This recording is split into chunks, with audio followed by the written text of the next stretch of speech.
Nous sommes samedi, le lendemain de la crucifixion.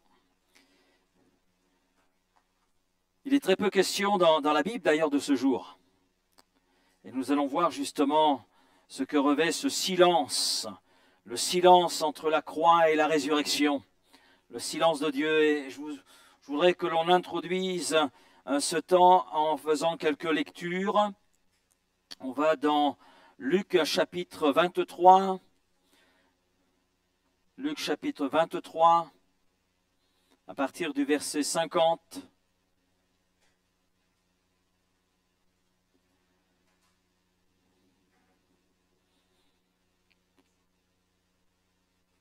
Nous allons voir ce qui se passe juste après la crucifixion, alors que Jésus se remet entre les mains du Père. Donc Luc rapporte ceci. Il y avait un conseiller nommé Joseph, homme bon et juste, qui n'avait point participé à la décision et aux actes des autres, c'est-à-dire des autres religieux. Il était d'Arimathée, ville des Juifs, et il attendait le royaume de Dieu. Cet homme se rendit vers Pilate et demanda le corps de Jésus. Il le descendit de la croix, l'enveloppa dans un linceul et le déposa dans un sépulcre taillé dans le roc où personne n'avait encore été mis. C'était le jour de la préparation et le sabbat allait commencer. Les femmes qui étaient venues de Galilée, donc du nord, avec Jésus, accompagnèrent Joseph, virent le sépulcre et la manière dont le corps de Jésus y fut déposé. Et s'en étant retournées, elles préparèrent des aromates et des parfums. Puis elles se reposèrent le jour du sabbat selon la loi. On va au chapitre 24, juste le premier verset. Le premier jour de la semaine, elles se rendirent au sépulcre de grand matin, portant les aromates qu'elles avaient préparés. Et on arrête là. On va faire une deuxième lecture, cette fois-ci dans l'évangile selon Matthieu. Et nous allons au chapitre 27.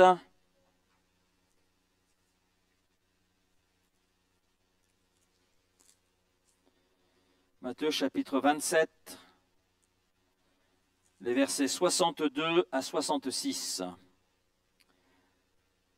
Le lendemain, qui était le jour après la préparation, les principaux sacrificateurs et les pharisiens allèrent ensemble auprès de Pilate et dirent « Seigneur, nous nous souvenons que cet imposteur a dit, quand il vivait encore, « Après 3 jours, je ressusciterai. » Ordonne donc que le sépulcre soit gardé jusqu'au 3e jour, afin que ses disciples ne viennent pas dérober le corps et dire au peuple, « Il est ressuscité des morts. » Cette dernière imposture serait pire que la première.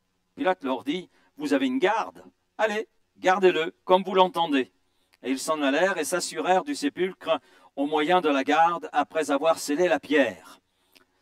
La pierre ainsi fermant le tombeau dans lequel Jésus a été placé. Imaginons un instant ce que les disciples ont vécu. La crucifixion vient d'avoir lieu. Il n'y a qu'un seul disciple d'ailleurs qui était présent au moment de la crucifixion, c'est Jean. Les autres disciples ont pris la fuite, la peur, les tenaillant, ils sont allés quelque part se cacher. Et là, on est le lendemain de la crucifixion. Le vendredi, ils ont vu Jésus conduit à Golgotha pour y être crucifié. Jésus supporte cette mort ignoble, et cela pour notre salut. Cela, les disciples ne le comprennent pas encore. Mais nous le comprenons parce que nous avons l'ensemble de la révélation. Et nous savons pourquoi Jésus a donné sa vie sur le bois de la croix. Nous savons que s'il est mort sur ce bois, c'est pour se charger de notre péché. C'est parce qu'il y avait cette rupture entre Dieu et nous, entre le Créateur et sa créature, le péché étant une rébellion contre Dieu, un travail contre Dieu. Et donc la porte de la présence de Dieu nous était là fermée. Mais par le don de sa vie, Jésus-Christ rétablit cette relation et nous ouvre la porte pour la présence de Dieu. Cette présence qui nous était là fermée parce que Jésus-Christ a satisfait pleinement la justice de Dieu, la sainteté de Dieu, et parce qu'il a pris sur lui notre péché, il s'est chargé du jugement, de la condamnation, du châtiment que nous méritions. Ainsi, il nous ouvre la porte du pardon de Dieu et donc de la présence de Dieu. Ça, c'est ce qui s'est passé le vendredi. Le dimanche, les disciples verront Jésus ressuscité. Nous savons qu'il est ressuscité. Par rapport au texte, par rapport à ce que les disciples vivent, nous avons déjà un jour d'avance.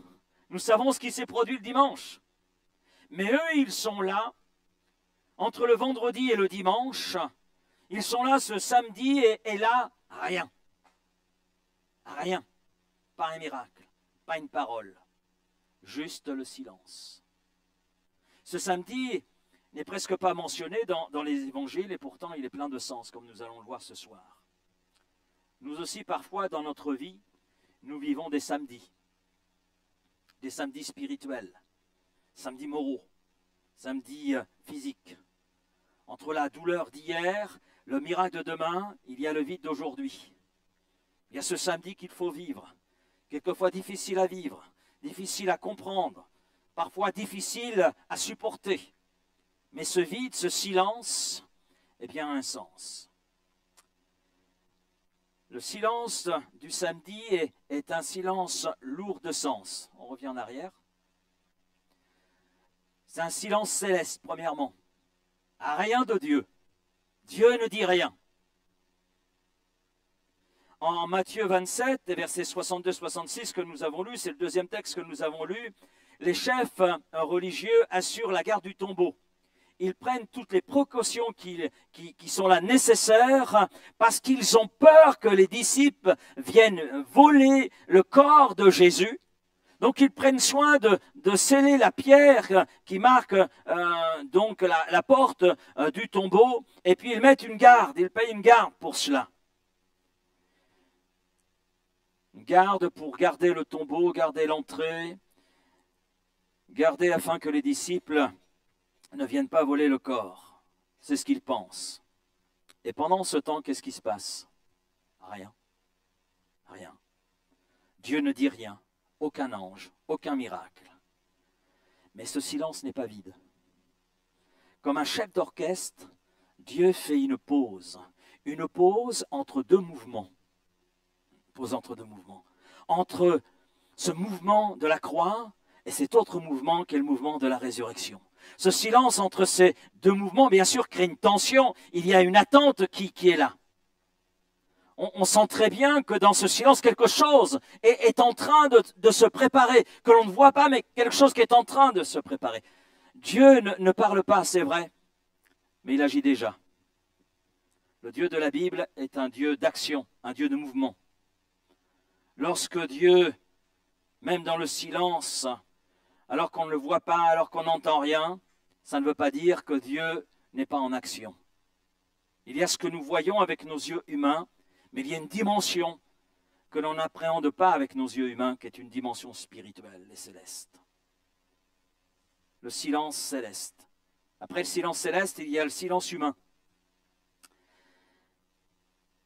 Luc 23, verset 56, nous dit que les femmes qui étaient venues de la Galilée, donc du nord du pays, elles ont accompagné Jésus de la Galilée du nord pour venir jusqu'à Jérusalem.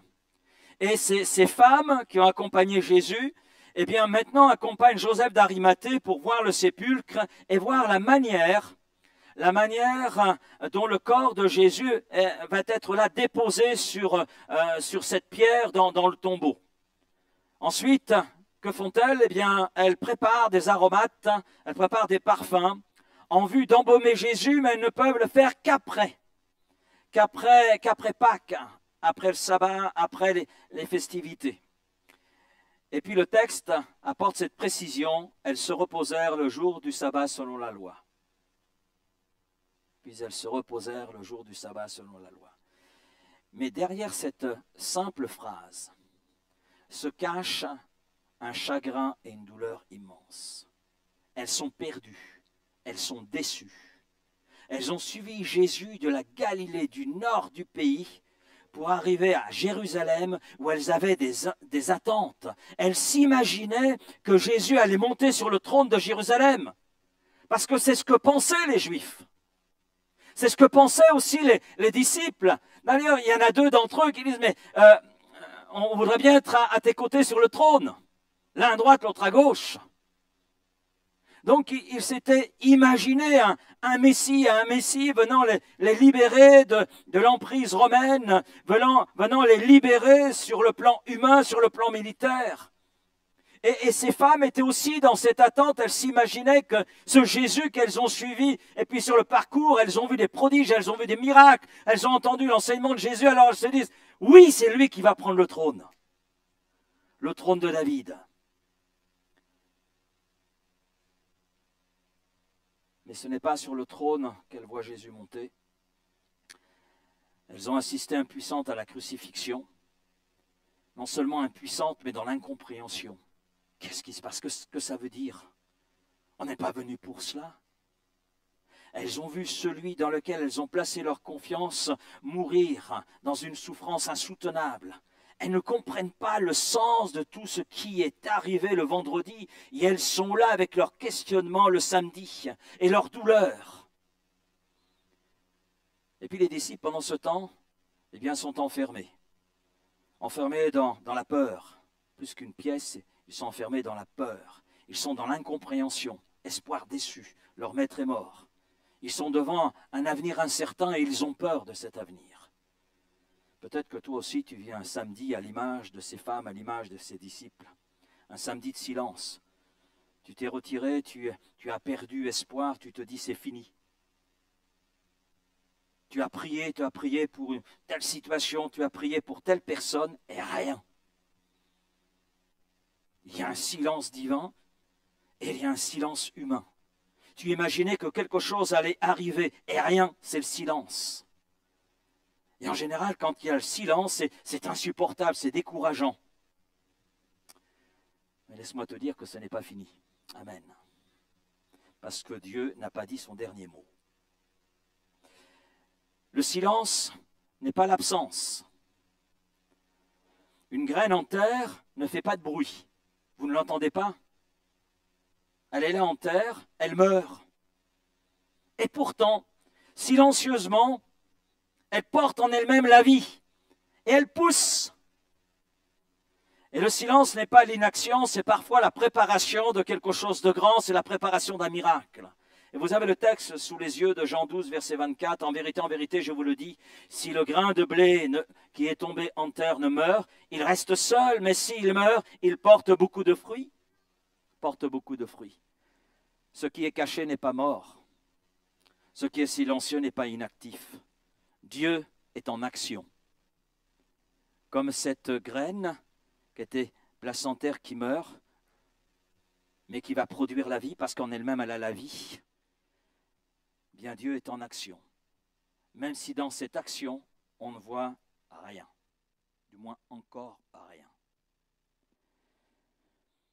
J'arrive à ce deuxième grand point, nos propres samedis, quand Dieu semble silencieux.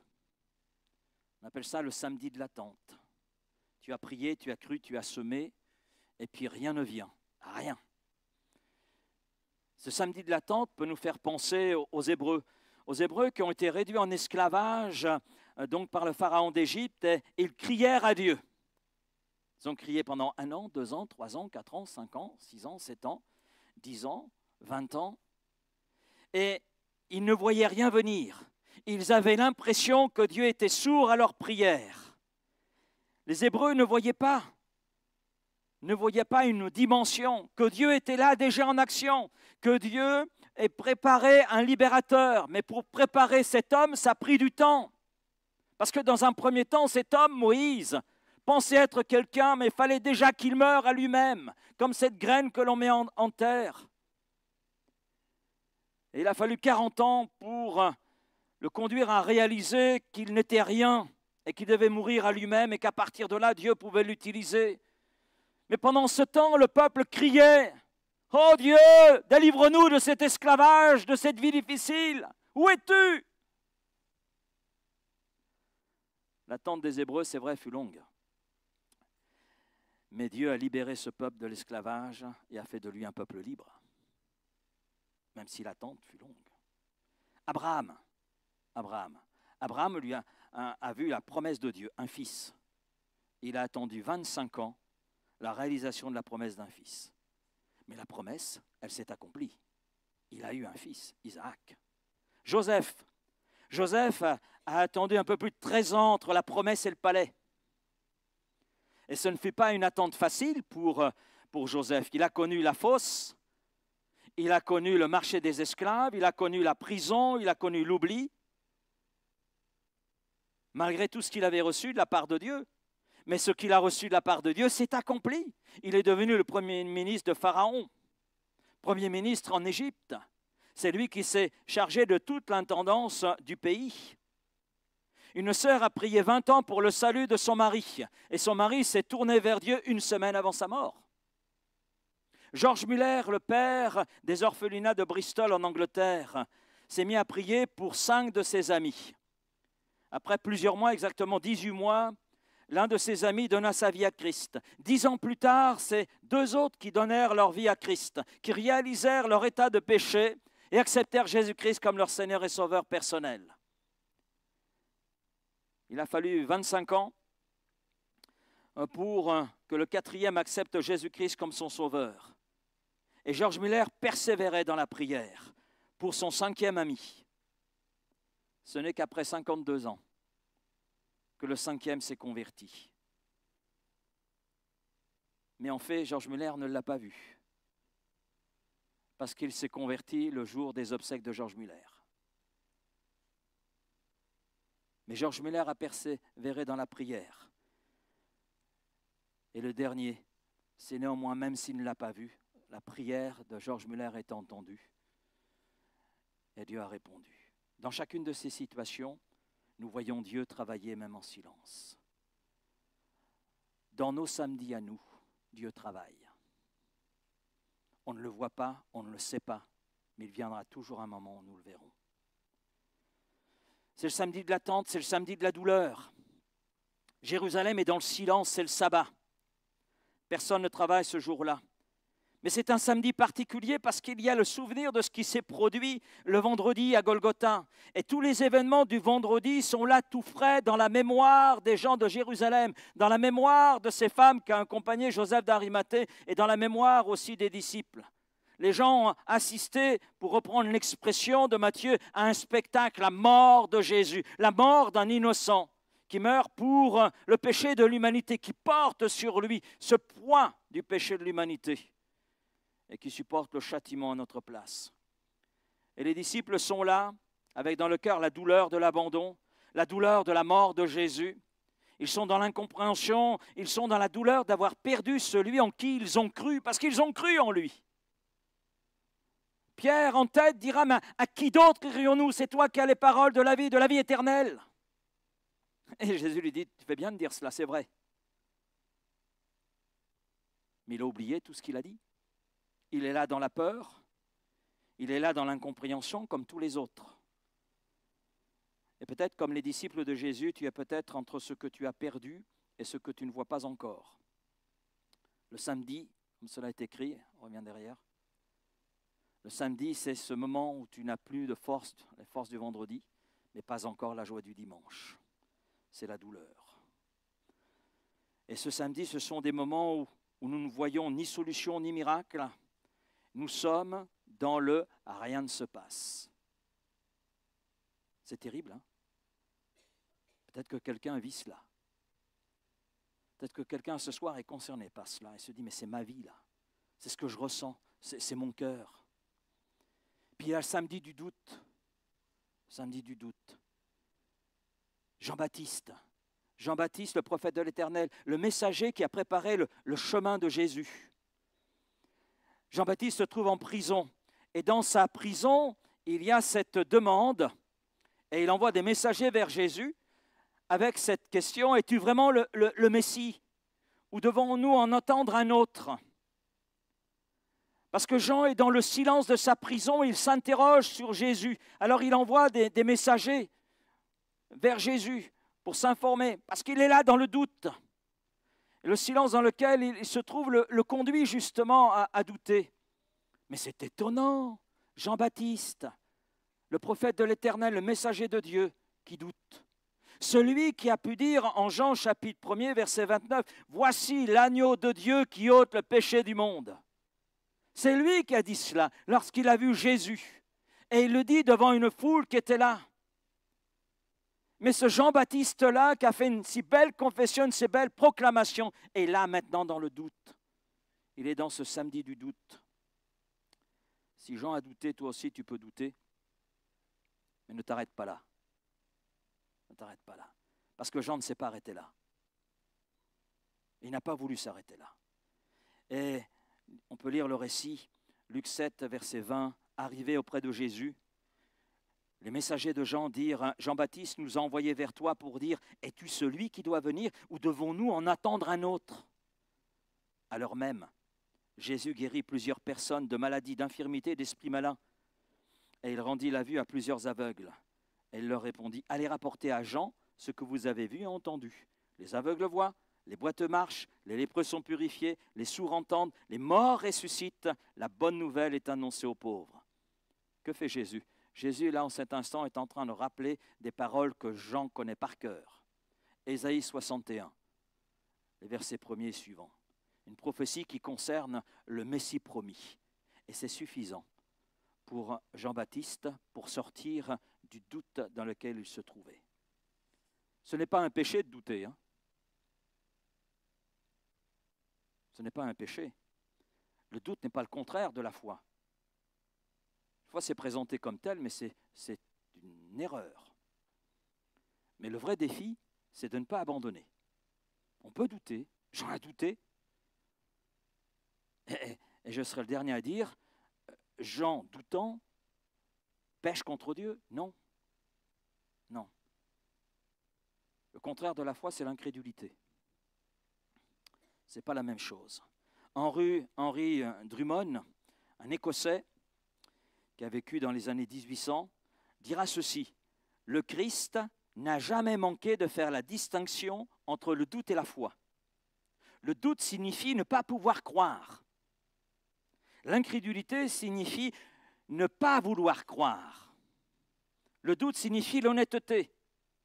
Et on le voit en Jean-Baptiste. L'incrédulité signifie l'obstination.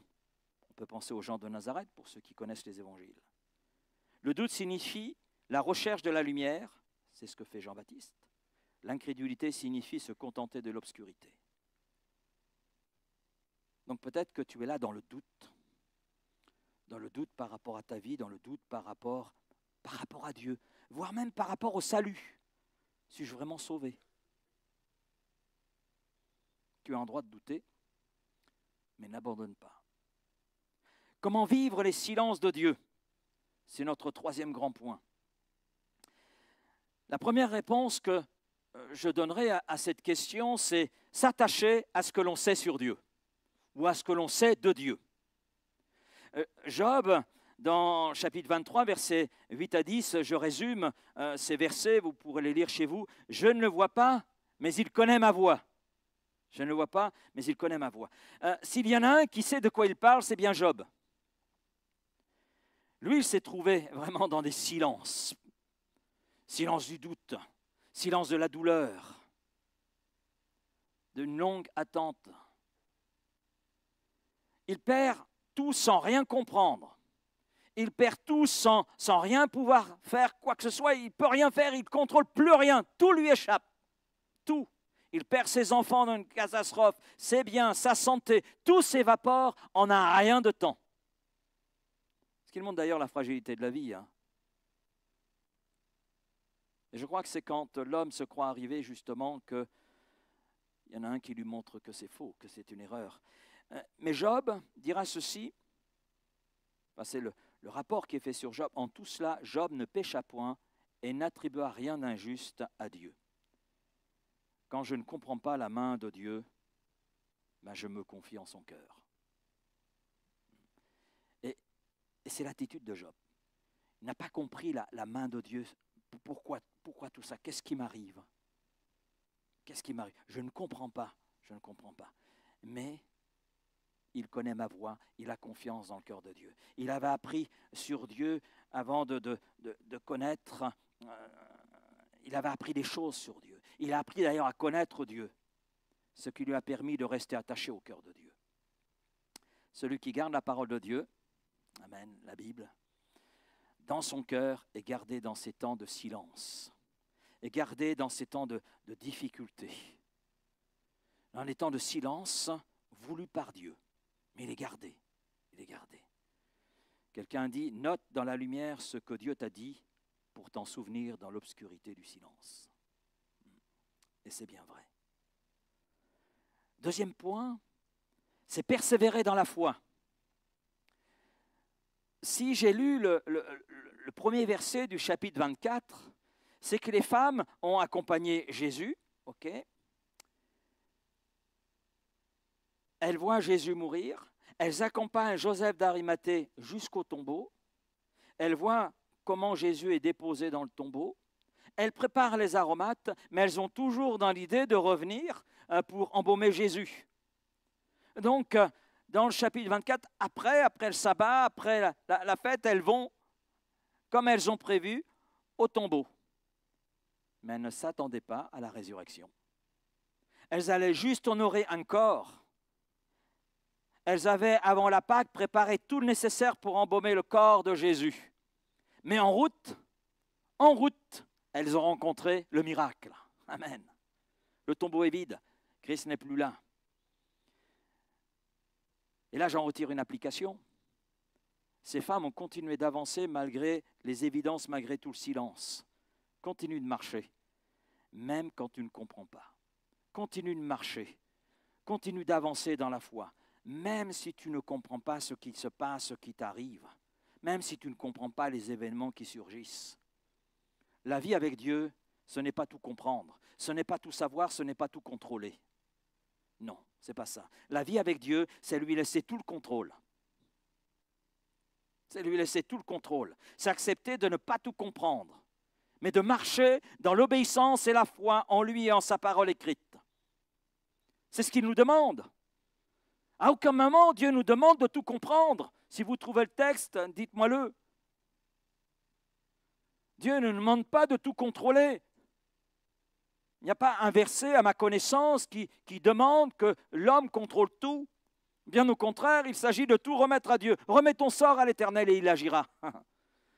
Pas toujours comme nous le voulons, pas toujours comme nous le souhaitons, mais il agira. Comment? Ça ne m'appartient pas, ça lui appartient. Ce que Dieu nous demande, c'est l'obéissance et la foi. À sa parole et à qui il est. Dieu honore toujours l'obéissance et la foi que l'on place en lui. Et c'est par sa parole écrite, la Bible, qu'il fait naître la foi, mais qu'il la nourrit, afin que notre obéissance repose sur ce qu'il dit et non sur ce que nous pensons ou imaginons ou encore concevons de Dieu ou encore ce que d'autres peuvent dire.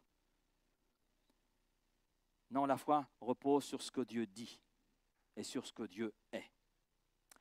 Troisième point, c'est être fidèle dans les petites choses. Joseph d'Arimathée demanda le corps de Jésus, on l'a lu ensemble, l'enveloppa dans un linceul et le déposa dans un sépulcre taillé dans le roc. Et bien sûr, les femmes sont là avec lui. Donc Joseph et les femmes montrent une foi silencieuse. Silencieuse, mais elle est là active. Ils honorent Jésus même dans sa mort. Et parfois, aimer Dieu, c'est juste continuer de l'honorer dans l'obscurité. C'est juste cela, la foi. Ou aimer Dieu. Et c'est l'attitude de Joseph d'Arimathée et des femmes. Ce fut également l'attitude de Job dans tout ce qu'il a traversé. Et ce qui relie quelque part tous ces personnages, c'est leur foi silencieuse, mais leur foi réelle. Leur foi réelle et leur foi active. Chacun à son niveau, mais ils sont là dans une foi active. Ecclésiaste chapitre 3, verset 7, il y a un temps pour se taire, mais il y a aussi un temps pour parler. Amen. Il y a un temps pour parler, il y a un temps pour se taire. Et je dirais que quand tu ne sais pas quoi faire, ou plus quoi faire, ça serait plus exact, dans les silences de Dieu, fais ce que tu sais déjà faire.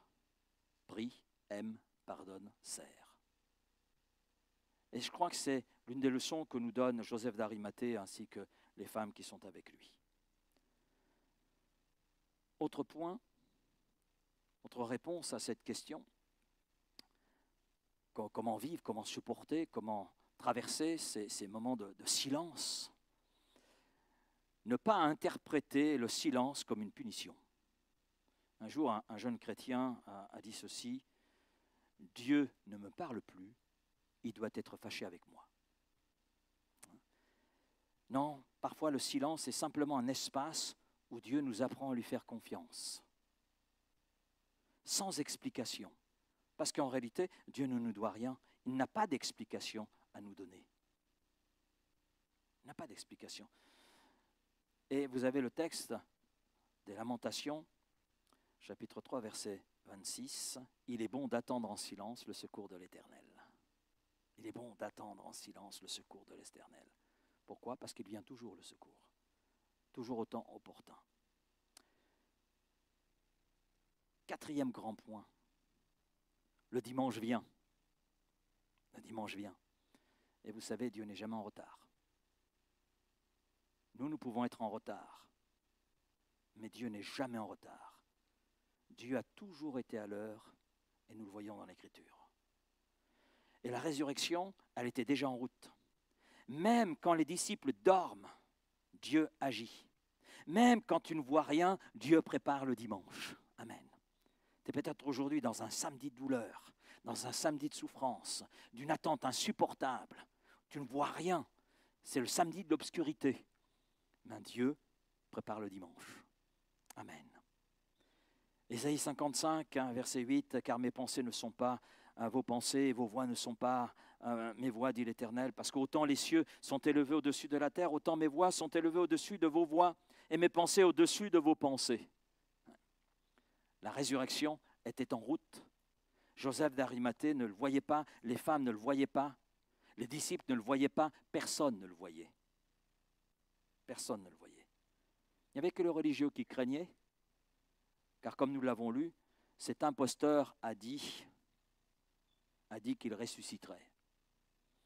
Mais ils ont imaginé que c'était les disciples qui allaient venir chercher le corps de Jésus pour faire croire cela.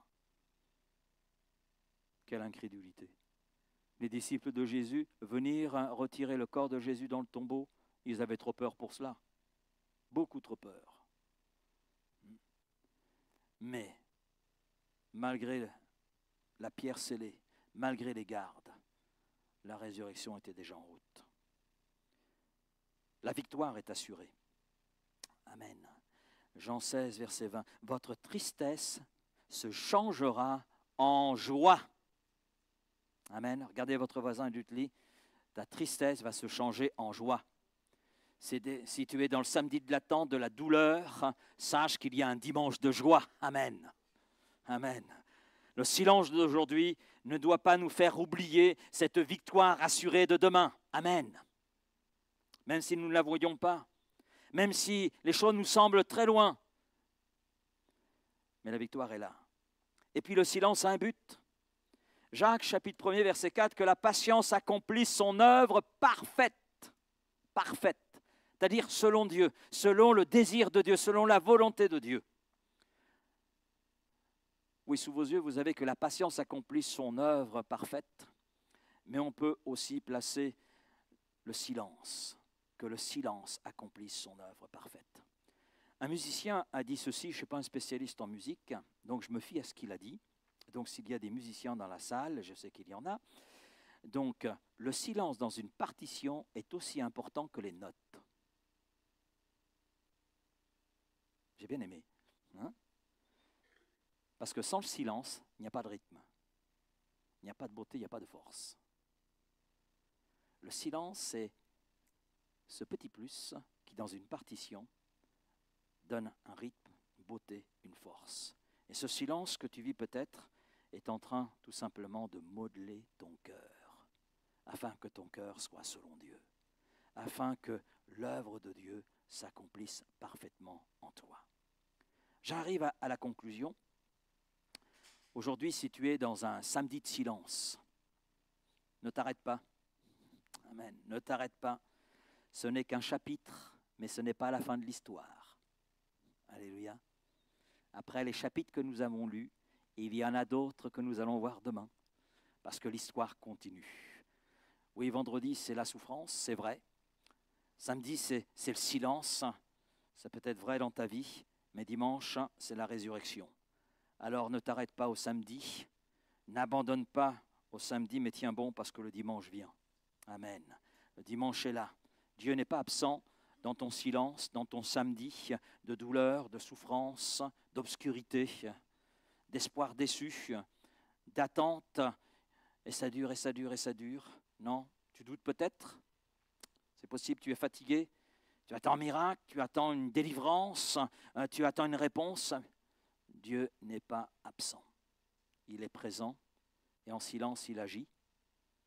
Et le moment venu, viendra le dimanche, celui de la résurrection, celui de l'attente satisfaite, celui de la bénédiction, celui du miracle, celui de la délivrance. Dieu n'est jamais en retard. Même quand il est silencieux, il sait arriver. Et la manière dont il est arrivé dimanche, ça vaut la peine. Amen. Seigneur, merci pour ta parole ce soir. Merci pour ces quelques enseignements vus ensemble et je te prie que cela puisse imprégner nos cœurs. Nous puissions retenir tout cela et je veux te prier pour celui ou celle qui peut-être est là dans un chapitre de silence. Silence céleste, silence humain. Dans un samedi de douleur, dans un samedi d'attente insupportable. Un samedi de déception. Seigneur, je te prie pour cette âme, afin qu'elle tienne bon en toi. Oui, qu'elle puisse persévérer en toi et s'attendre à toi. Parce qu'après le samedi, il y a toujours un dimanche. Un dimanche de joie, dimanche de la résurrection. Oui, Seigneur. Et je crois que tu veux agir encore dans un cœur, dans une vie ce soir au milieu de nous. Peut-être en ce lieu, peut-être parmi nos auditeurs. Peut-être qu'il y a quelqu'un qui se trouve justement dans un silence douloureux. Le silence de la souffrance, de cette solitude qui pèse, d'une douleur qui est là, de prières qui ne sont pas encore exaucées. Père, je crois que là, tu veux agir. Et je crois que là, tu veux bénir. Je crois que là, tu vas faire une œuvre qui va bien au-delà de mes pensées et de nos pensées. Bien au-delà de mon imagination, de notre imagination.